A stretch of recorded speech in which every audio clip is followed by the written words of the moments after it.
السلام عليكم ورحمة الله وبركاته. إن الحمد لله نحمده ونستعينه ونستغفره ونعوذ بالله من شرور أنفسنا ومن سيئات أعمالنا. من يهده الله فلا مضل له ومن يضلل فلا هادي له. أشهد أن لا إله إلا الله وحده لا شريك له وأشهد أن محمدا عبده ورسوله. اللهم صل وسلم على نبينا محمد وعلى آله وصحبه أجمعين. أما بعد.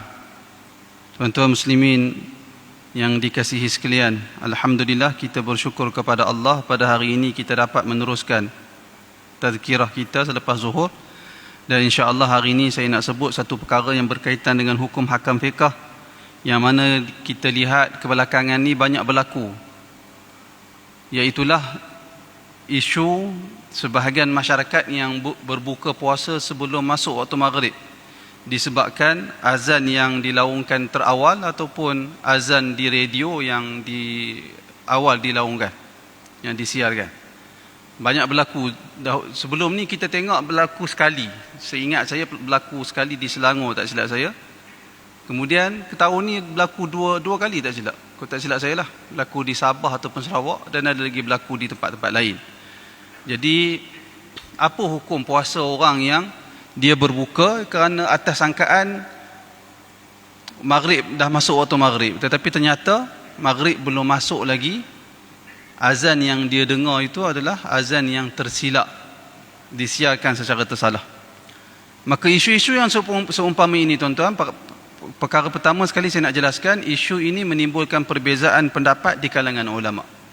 Kenapa ada perbezaan pendapat di kalangan ulama? Iaitulah ulama berbeza dalam membuat penilaian antara mana yang hendak diutamakan, antara prinsip asas puasa ataupun riwayat hadis yang secara zahir nampak seperti berbeza dengan kaedah asas puasa. Kita semua tahu asas kaedah asas puasa iaitulah tegahan makan dan minum bermula apabila terbit fajar sehingga tenggelam matahari.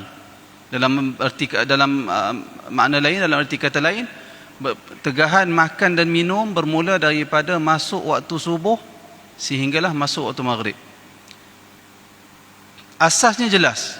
Antaranya firman Allah Subhanahu wa taala, "Kulu washrabu hatta yatabayyana lakumul khaytul abyadu minal khaytil aswadi minal fajr."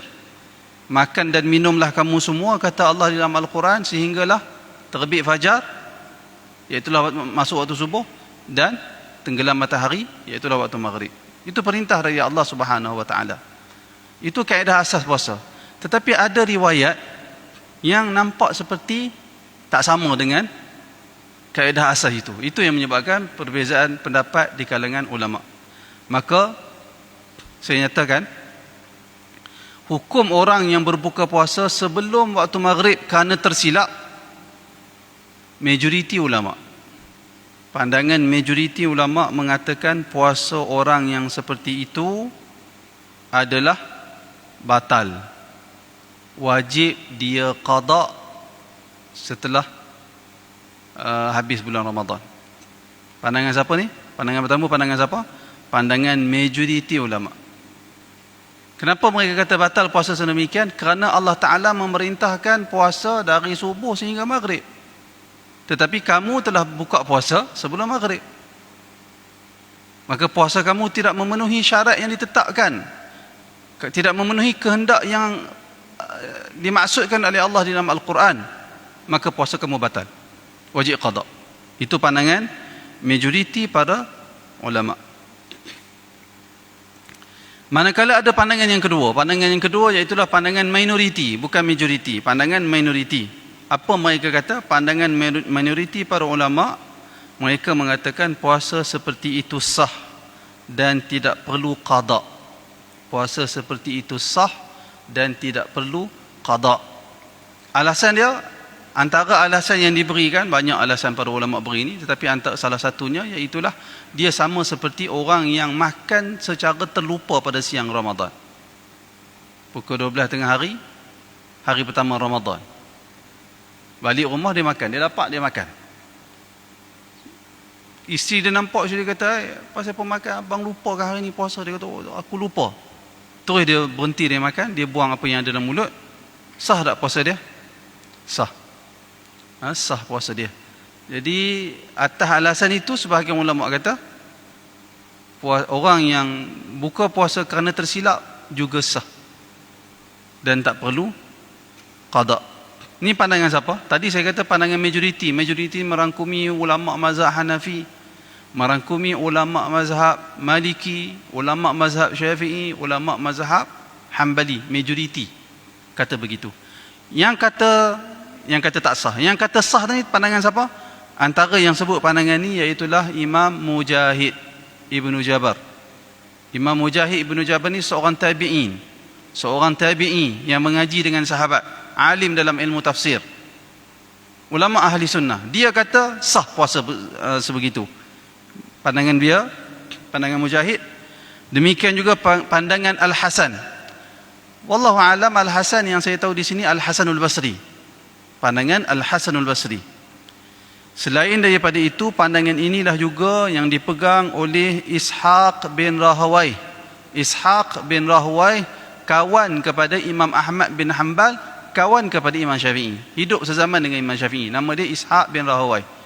Tapi dia, Ishaq bin Rahawai ni tak ada anak murid yang menyebarkan pandangan dia, jadi tak jadi mazhab lah. Nampak tak? Tapi dia ulama mujtahid, ya mujtahid, hidup sezaman dengan Imam Syafi'i, alim, luas ilmu dia. Tapi tak adalah mazhab Ishaq, disebabkan anak murid dia tak bawa pandangan dia tu. Jadi dia kita kata pupus pandangan dia tu hilang. Ada disebut di dalam kitab-kitab, tapi tak tersusun dengan elok seperti pandangan empat mazhab. Tapi dia alim, ulama besar. Mujahid, Al-Hasanul Basri, Ishaq bin Rahawai. Selain daripada mereka, ada juga salah satu riwayat daripada Ahmad, iaitulah Ahmad bin Hanbal, pemuka mazhab Hanbali, sebut perkara yang sama. Selain dari mereka berempat, ulama lain yang sebut puasa seperti itu sah, iaitulah Al-Imamul Muzani. Al-Imamul Muzani, siapa dia Al-Imam Muzani ni? Al-Imamul Muzani anak murid Imam Syafi'i. Anak murid sungguh, mana ayat tangan Imam Syafi'i. Dia mengaji sungguh dengan Imam Syafi'i. Sezaman lah mengaji dengan Imam Syafi'i. Imam Syafi'i sayang kat anak murid dia Muzani. Muzani ni dia kata sah. Dia berbeza dengan imam dia, tok guru dia Syafi'i.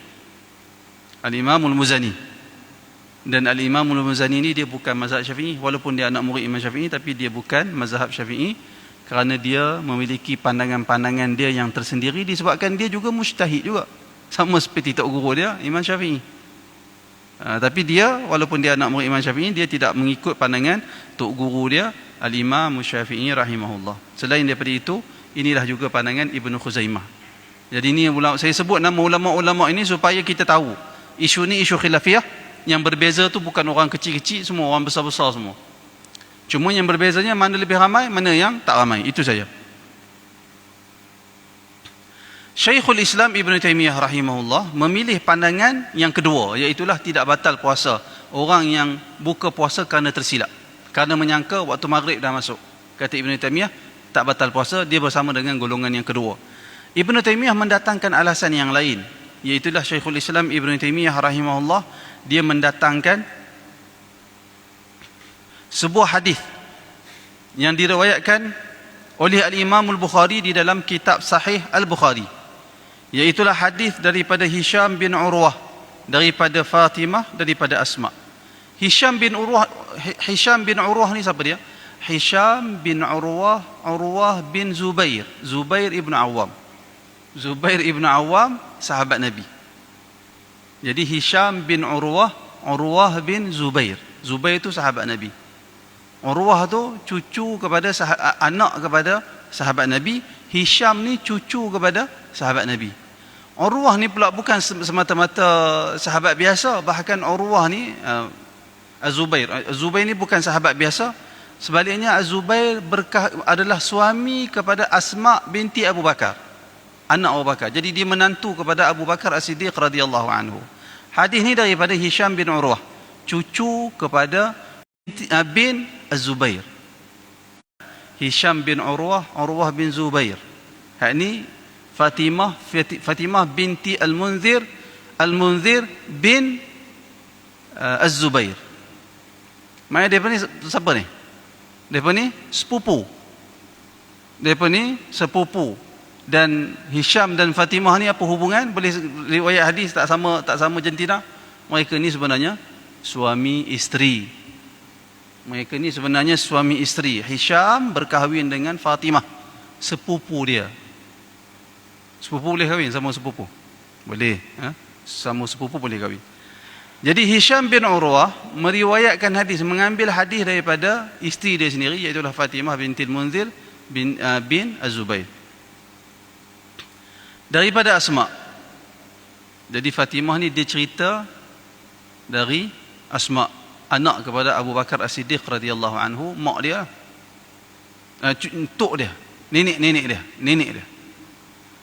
Dia ambil hadis daripada tu, daripada Asma binti Abi Bakar. Apa kata Asma? Kata Asma, aftarna ala ahdi Nabi sallallahu alaihi wasallam yawma ghaimin thumma tala'ati syamsu. Kata Asma, kata Fatimah, kata Asma, kami pernah berbuka di zaman Nabi sallallahu alaihi wasallam pada suatu hari yang ghaim, yang berawan, langit jadi gelap berawan. Kami berbuka disebabkan kami sangka dah masuk maghrib, disebabkan gelap. Gelap kami ingatkan disebabkan matahari dah tenggelam. Disebab rupa-rupanya betul-betul sebab awan, bukan sebab matahari tenggelam. Lalu kami berbuka, ketika itu langit gelap. Thumma, kemudian tala'atis syams, tiba-tiba tak lama selepas tu awan pun hilang. Tengok-tengok matahari duk ada lagi. Matahari tak tenggelam lagi, kata Fatimah. Tala'atis syams, tiba-tiba terbit, ada balik matahari. Itu perkataan Asma, anak kepada Abu Bakar Siddiq. Itu saja yang diceritakan dalam riwayat. Kemudian dalam riwayat Hisham ni, dalam riwayat Bukhari ni dinyatakan qila li Hisham. Lalu ada orang tanya kepada Hisham. Hisham ni siapa dia, tuan-tuan? Cucu, bukan orang yang berada pada peristiwa buka puasa tu. Hisham ni Hisham bin Urwah, Urwah bin Zubair. Urwah bin Zubair. Zubair ni suami kepada Fatimah. Kalau ada whiteboard senang cerita. Tapi nak habaq kata Hisham ni, dia sebut perkataan tok dia kepada orang ramai. Orang ramai tanya kepada Hisham, kepada cucu ni, fa umiru bil qada, apakah mereka semua, iaitulah para sahabat yang berbuka puasa secara tersilap di zaman Nabi itu, apakah mereka semua diperintahkan untuk qada puasa? Kata Hisham, kata si cucu ni tak ada dalam majlis tu, kerana dia cerita dari tok dia. Dia kata labudda min qada, mestilah kena qada. Itu timbul masalah. Perkataan Hisham ni mesti kena qada. Apa masalah yang timbul? Hisham ni dia kata kena qada tu, apakah pandangan dia ataupun dia nak cerita peristiwa yang berlaku? Faham tak maksud saya? Menimbulkan perbezaan pendapat. Jadi majoriti yang kata puasa tu batal, sudah tentu mereka akan memahami hadis ni. Mereka akan kata Hisham kata kena qada, dah tentulah Hisham faham daripada ayah dia ataupun faham daripada sepupu dia Fatimah. Fatimah dah tentulah faham daripada bapa dia Al-Munzir. Al-Munzir tentulah faham daripada Asma, anak kepada Abu Bakar, yang mana memang kena qada. Itu pandangan yang kata kena qada. Tetapi pandangan yang kata tak kena qada, dia kata tak, dia kata yang kata qada tu bukan perkataan Asma, bukan juga perintah dari Rasulullah, bukan juga perkataan Abu Bakar. Habis itu perkataan apa? Perkataan siapa? Perkataan si cucu, iaitulah Hisham. Hisham hanya sebut berdasarkan pandangan peribadi dia. Dah buka puasa sebelum masuk waktu maghrib, mestilah kena qada. Kata ulama yang kedua, hanya semata-mata pandangan dia semata-mata, bukan perintah dari Nabi sallallahu alaihi wasallam. Oleh kerana itu dalam persoalan ini dalam persoalan sesiapa yang berbuka puasa sebelum tenggelam matahari kerana tersilap menyangka telah tenggelam matahari, menimbulkan perbezaan di kalangan ulama. Apa pendirian kita? Wallahu ta'ala alam. Saya cadangkan kita ambil pendirian begini. Apa pendirian? Pendirian dia begini. Siapa yang nak ambil langkah berhati-hati, dia qada. Siapa yang kata, ustaz kami tak mau qada lah, silakan. Kenapa? Kerana mereka mengikut pandangan ulama tadi ni. Al-Muzani, siapa lagi? Ibnu Khuzaimah, Mujahid, Al-Hasan Al-Basri, mereka ikut pandangan ulama-ulama ni. Ada pun siapa yang kata tak apa, aku nak qada, Masya Allah, sila qada. Itulah pandangan majoriti para ulama. Ada dalil tak, Ustaz? Ada dalil. Antaranya hadis yang saya sebut tadi, iaitu hadis daripada Hisham bin Urwah. Sebenarnya tuan-tuan, jadi dalam masalah fiqh ni sebenarnya kita jangan berkelahi sama sekali. Sebaliknya kita kena belajar untuk berlapang dada. Dalam kebanyakan isu-isu fiqh, sebenarnya dalam kebanyakan isu fiqh ni boleh belaka. Bukan maksudnya boleh ikut dan, tak. Kena ikut panduan para ulama. Kerana itu dalam isu-isu yang seumpama ni, kalau orang tanya kepada kita, kita kata siapa yang qada semula puasa dia, dia telah mengambil langkah berhati-hati dan tindakan dia terpuji. Siapa yang tak qada, dia telah mengambil pandangan para ulama ahli sunnah wal jamaah. Kedua-duanya ahli sunnah. Jadi saya ingat pada hari ini kita kongsi satu soalan saja. Satu isu saja, mudah-mudahan dapat memberi manfaat kepada tuan-tuan semua. Saya ingat sekadar itu sahaja. Aqulu qawli hadha wa astaghfirullahal azim li wa lakum. Assalamualaikum warahmatullahi wabarakatuh.